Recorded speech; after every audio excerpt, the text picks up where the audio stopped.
Hey everybody, Cole here with Classic Mini DIY. On today's episode, we have to modify this Weber and the throttle linkage to make sure that it fits underneath the hood of my Mini. So, stay tuned.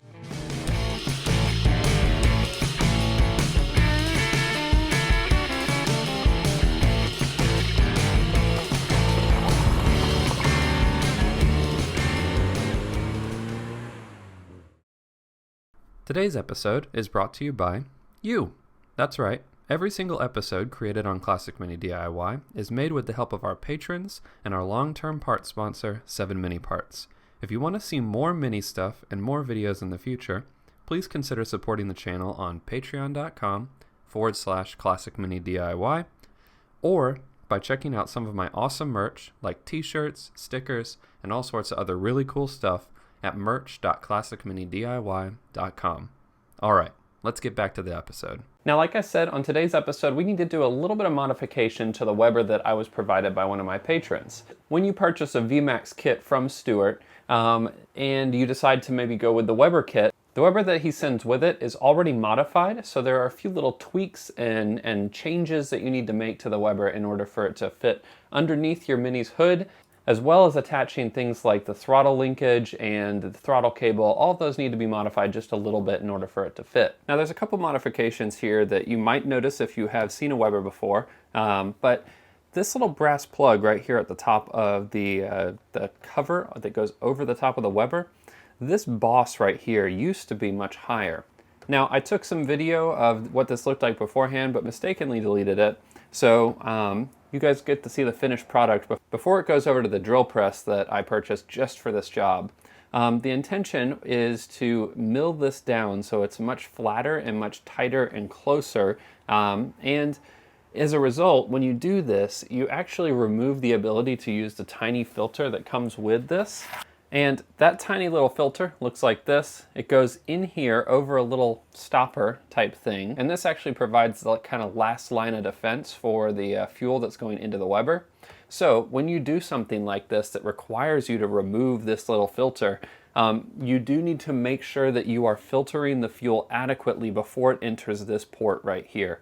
Now, in addition to that modification there's some other kind of ancillary stuff that Stuart actually sent with the kit. I won't go over that because he included that, doesn't really need to be modified.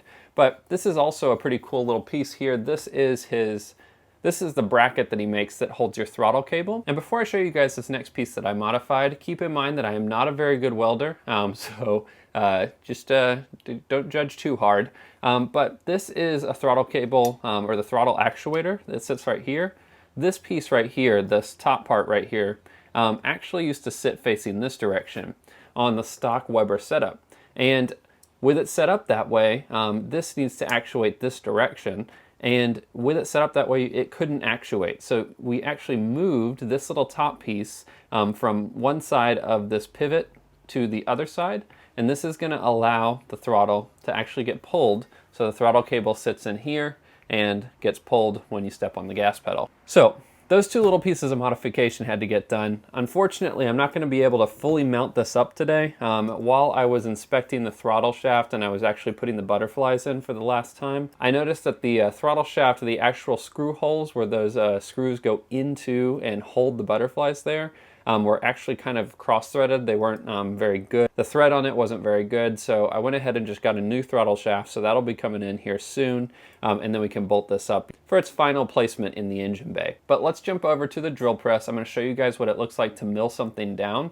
I've never done this before, so it's not like the most perfect, beautiful thing in the world, but I think it's going to get the job done. And then what we'll do is we'll head out to the car, and I will show you guys how all of this is going to get plumbed up. I'm going to do a little mock-up in the engine bay so you guys get a good look at how all of this looks installed. And then, hopefully in the next episode, I'll get this throttle stuff in, and then we can maybe start it up for the first time.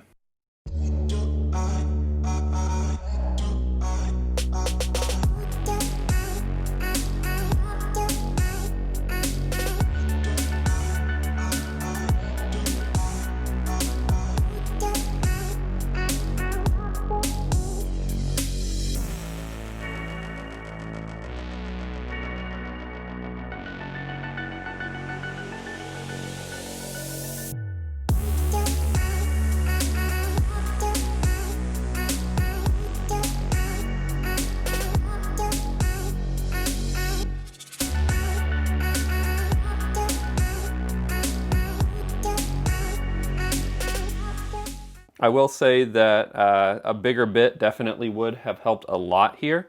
I'm going to file this down a little bit by hand, just smooth it out, and then I think I'm going to try and test fit this. It's going to be important that I clean this up really good before it goes back on the carburetor because there are metal shavings everywhere. All right, after a bit of filing, it's definitely smoothed down. It's not all one uniform surface, I will say, I will admit. Just a little bit lower than it was before, but you can definitely see how the unevenness is when you're using a smaller bit that doesn't go across the whole boss. But hopefully this will be enough to clear the hood. Let's step out to the car and test it. Now you can see here pretty well that I now have my filter assembly installed. It's actually living right above the charge cooler tank here. This is a nice good place for it. It also gives me good access to the pressure gauge right here, so I know the final pressure that is going into the carburetor up at the front of the car. This bracket actually comes with it. It's pretty simple. This will fill with fuel, and then as it needs fuel, it'll be filtered, and then it'll go through this hose right here. It'll ultimately go up to the carb. This obviously still needs to be kind of set to the correct length so that it fits up there, which we can do now.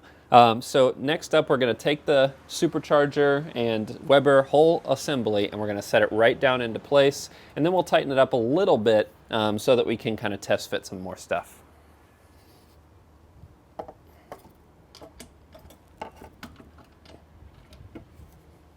So there you have it, guys. That's what the Weber kit for the VMAX Supercharged kit actually looks like, kind of in place. Got my fuel line here, so we'll be able to trim that down quite a bit. That can get plugged up right there, and it'll just kind of head on up over there. I actually like this a lot more because the Sniper had its fuel lines on the bottom, so they always were getting hot fuel from underneath. I think this will help keep that fuel a lot cooler. Additionally, there is a takeoff on the top here. This one only sees vacuum, so this can be used for, say, a vacuum advance. And then there's another one on the back side that actually sees vacuum and boost. Stuart did mention that in some situations, the one on the back does work a little bit better with the vacuum advance distributors, depending on which kind you have. So what you might notice up here in the corner, this is a connecting unit for a boost gauge. So it converts the mechanical end of the boost into an electronic signal, and then I have a Magnolia boost gauge. I'm going to show you guys how to install that at some point here. But for right now, that's going to just kind of live up there, and the takeoff will come off the back here. And then probably what I'll do is I'll have a little T-junction if I need to use this one as the vacuum advance on the back. I'm hoping the front one does an adequate enough job. So the vacuum advance will live up here, just like this. Got our crankcase breather ventilation. This is going to get basically sucked back in, the crankcase pressure pulled right back into the engine, which will be nice. And everything else is looking pretty good. So let's chop this up a little bit and fit this fuel line. I had these cool little blue hose connectors. They make it look like it's an AN line, when obviously it is not. I think it looks pretty cool. I'll leave that around there for now. Kind of complements the blue, but it is a little bit different. So I don't know. See if it annoys me at some point. Charge cooler lines are definitely going to be able to fit because the charge cooler hasn't changed its place at all. Now, I'm going to show you guys a little bit of a trick. When you have this hard kind of like vacuum or boost line, the way that this works is you push this little fitting right down in here, and now it's locked into place, and that would normally get pulled down to your vacuum advance just like so. But it would be really nice if there was a little bit better of a bend right up here. And the way that you can do that is by heating up the hose a little bit and actually kind of bending it with a little pick. I'll show you how. So what you'll do is you'll actually take this pick and you'll insert it into the vacuum line like so. And then you'll heat this up just a little bit. You don't want to get it really hot.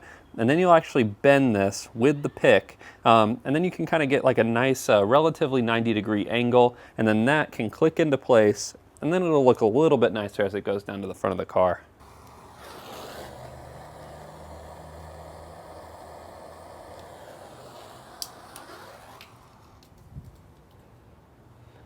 All right.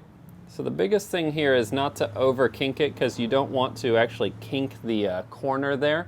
But we've got a nice bend in there now, and this can click into place. Looking good. And then we'll connect this up to our vacuum advance down here in the front of the car. Pretty straightforward process, but it does give you a little bit nicer looking line.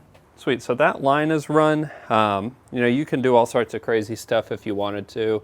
You could run this line way out of the way so you don't see it, which I might do in the future.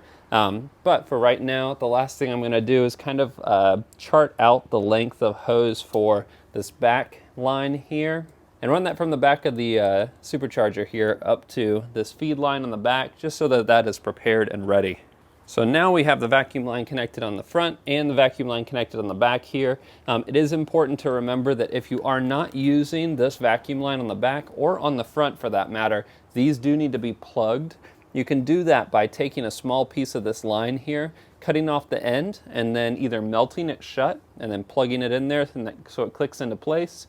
Or you can put a piece of like a little rubber cap on here and then plug it into place. So pretty easy. And now let's go ahead and put the hood back on and see how well it fits.